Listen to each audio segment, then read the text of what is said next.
Так, қараңыздар, бізде Kraken связкасын жасау үшін бізде мына екі приложение болады. Екеуі де бір компаниянікі, Kraken и Kraken Pro деген.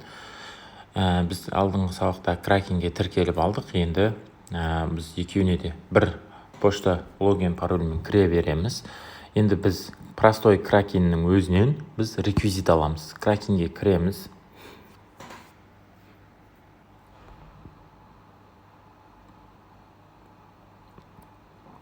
Кракенге кірген кезде осылай шығады. Мына ортасындағы жоғарыға астыға қарап тұрған стрелка ортақ домалақ болып тұрған кнопканы, яғни басамыз үстінен.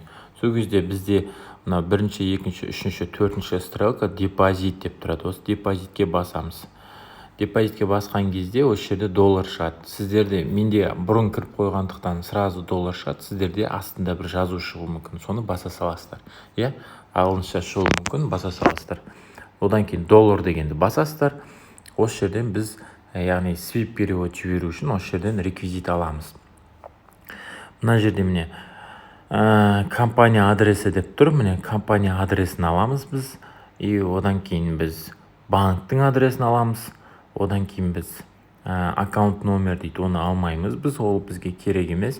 Бізге айбын шот, яғни бізде кезет деп басталса, мына жерде Л деп басталады. Жалпы одан кейін бик деп тұр, кәдімгі біздегі бик, осыны аламыз. Одан кейін бізде реферанс деген бар. Реферанс деген ол біздің личный кабинетіміз, былайша айтқанда. Kraken биржасының ішіндегі біздің личный кабинетіміз болып есептелінеді. Яғни біз осының барлығын приложениеге толтырып шығуымыз керек. Қараңыздар, бұл жерде екі нәрсе бар. Бірінші приложениемен жасалады, екінші банкке барып жасалады. Сіздер банкке барып жасалған кезде айбын шотты бересіздер, и одан кейін бикті бересіздер. Адресті сұраған кезде мынау ең соңындағы, компания адресін ең соңындағы United Kingdom дегенге қоясыздар. Так, одан кейінгі сіздер адрес сұрайды, Лондон деп қойсаңыздар, то есть Лондон деп жазып бересіздер. Осы адресті полный басынан аяғына дейін қойсаңыздар болады. Одан кейін сіздерге көше шығады. Көшеге тоже осыны қоясыздар. Осыны қойып жібересіздер. Яғни сіздерге номер сұраса, 149496 деген бар ғой, соны қоя саласыздар. Номер сұраса, соны қайтадан бересіздер. Болды. Одан кейін реферанс дегенді бермейсіздер, ол жерге керек емес реферанс деген. Біз оны чатқа жазып ертеңіне алып алатын боламыз. Яғни банкке барып бір рет жасағаннан кейін, одан кейін барып біз приложение арқылы жібере беретін боламыз. Приложение арқылы қалай жібереміз, мен сізге қазір көрсететін боламын. Порте банкке кірген кезде ақшамыз карта шотта тұрады. Біз ол үшін текущий шотқа шот ашуымыз керек. Ол үшін мой банк дегенді басамыз. Открыть новый шот дегенді басамыз. Бірінші біз теңгенің шотын ашамыз. Одан кейін біз доллардың шотын ашамыз. Астына галочкаларды қоямыз. Подтвердить еткен кезде ашылып отырады.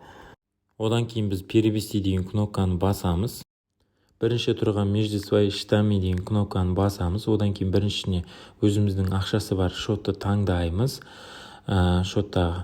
И одан кейін екіншіне біз текущий шотты таңдаймыз. И сумманы жазып, перевести деген кнопканы басамыз. Подтвердить. И одан кейін біз главный бетке қайтадан қайтып келеміз. Одан кейін біз еще деген кнопканы басамыз. Бізде Forex деген шығып тұр, соны басамыз. Одан кейін посмотреть торговля дегенді басамыз. Осы жерге купить дегенді басамыз да астында сары жазумен жазылып тұрғаннан сатып аламыз. Яғни 465-те 30 деп тұр. Енді подать заявка дегенді басамыз. Осы жерге өзіміздің $6500 деп шықсақ, яғни астында 3,027,000 теңге деп жазылып тұр. Бар ақшамыз подать заявка деп басамыз. Одан кейін бізде осылай подтвердить деп шығады. Подтвердить басамыз. И бізде текущий шот долларға ауысып тұр. Долларға ауыстырып алдық. Енді одан кейін біз главный бетке кіріп, перевод дегенді басамыз. Свип деп тұр, соны басамыз үстінен. Одан кейін біз валютаны таңдаймыз, доллар. Одан кейін біз шотты басамыз, текущий шотты, яғни долларымызды. Одан кейін адрес, біз адреске Алматы деп жазамыз. Одан кейін көшемізді жазамыз. Көшеміз міндетті түрде латынша әріппен болу керек. Адрес жазып болғаннан кейін сумманы жазып, продолжить деген кнопканы басамыз. Продолжить басып болғаннан кейін біз осы жерде комиссия за счет отправитель дегенді таңдаймыз. Яғни біз өзіміз жақтан сразу төлеп жіберетін боламыз. 0,5% алады. Ол бізге өте тиімді болып есептелінеді. Осыны таңдайсыздар. Одан кейін продолжить деген кнопканы басасыздар. Одан кейін бізде осындай айбын шот шығады. Айбын шотты біз Kraken биржасынан аламыз. Яғни міне айбын деп тұр. Осы айбында алатын боламыз. L61 деген. Осыны скопировать етіп аламыз, қоямыз. Одан кейін біз Swift код банка деген жерге біз мына жерден бик деп тұр ғой. Осыны скопировать етіп алып, осыны үстінен басып поискқа қоямыз. Сол кезде бізде осылай шығады астынан. Соның үстінен басамыз. Басқаннан кейін назначение платеж дегенге материальный помощь таңдаймыз. Сөйтіп қойып, астына өз аты жөніміз жазамыз. Нерезидент дегенді басамыз. Одан кейін укажите адрес, добавить адрес. United Kingdom дегенді қоямыз. Одан кейін город деген жерге компания адресін полный көшіріп әкеп қоямыз. Улица деген жерге банктың адресін қоямыз.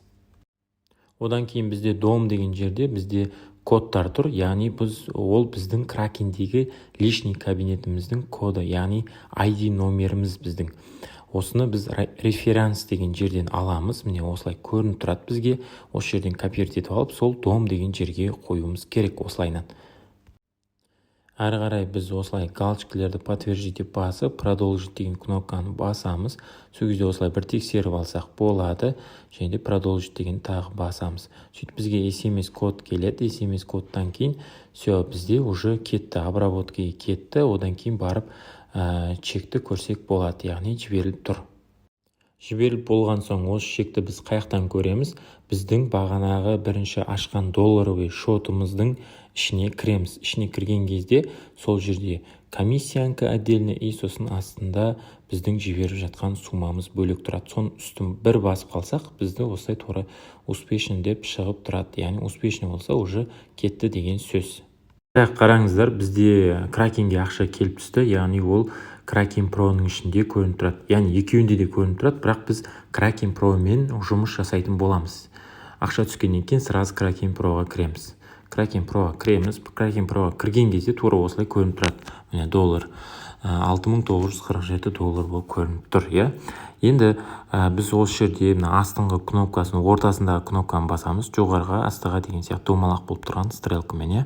Осыны басамыз. Басқаннан кейін бізде үстінде биткоин USD деп тұр, иә. Біз осының үстінен басамыз. Біз USD деген бірінші тұрған таңдаймыз.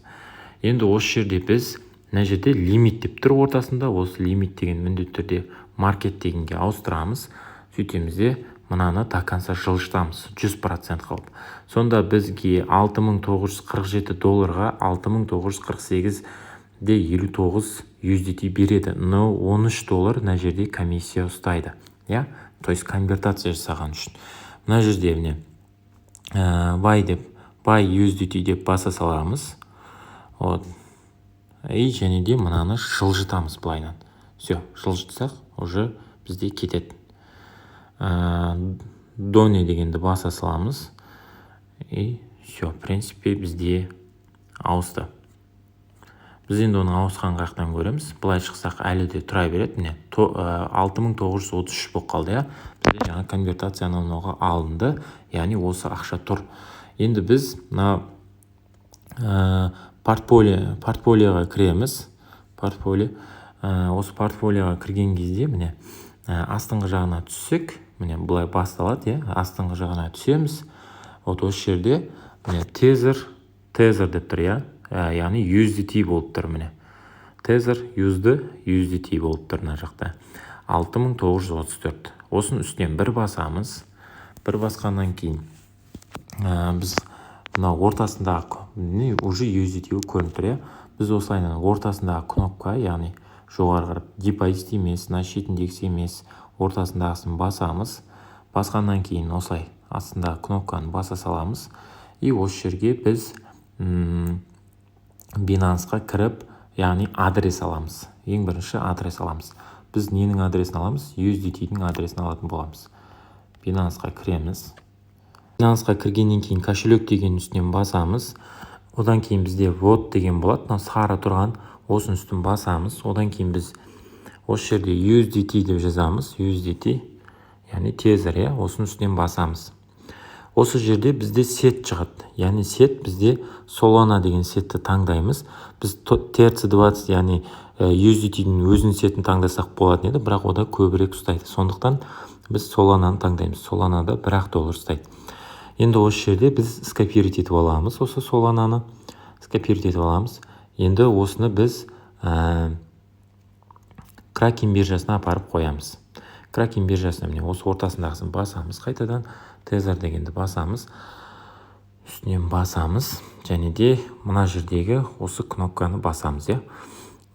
Осы кнопканы үстінен басамыз. Осы жерге адресімізді қоямыз. Жаңағы осы жерде неге мән беру керек? Мысалға, мынау ең соңындағы MAFA деп тұр ғой. Сол төртеуі дұрыс болу керек. Арасында қарап қойымыз керек, Сол төртеуі ауысып кетпесе болды, главный. Осы ссылка арқылы бізге Binance-қа барып ақша түсетін болады. Енді біз осы жерге тоже жаңа ссылканы қоямыз. Және де мына үстіндегі кнопканы басатын болсақ, біз осы жерден Solana'ны таңдап қоямыз. Міне, Solana дегенде тұр.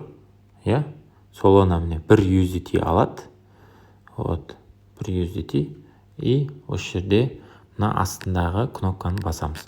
Яғни біз қараңыз, бұл сет деген нәрсе бар. Сет деген бұл сондай нәрсе. Solana, мысалға Solana'ның ссылкасы. Ссылка Solana'нікі. Мысалы, мына жақта Solana болып, мына жақта TRC20 болып кетпеу керек. То есть мынандай Tron болып кетпеу керек. Solana болып тұру керек.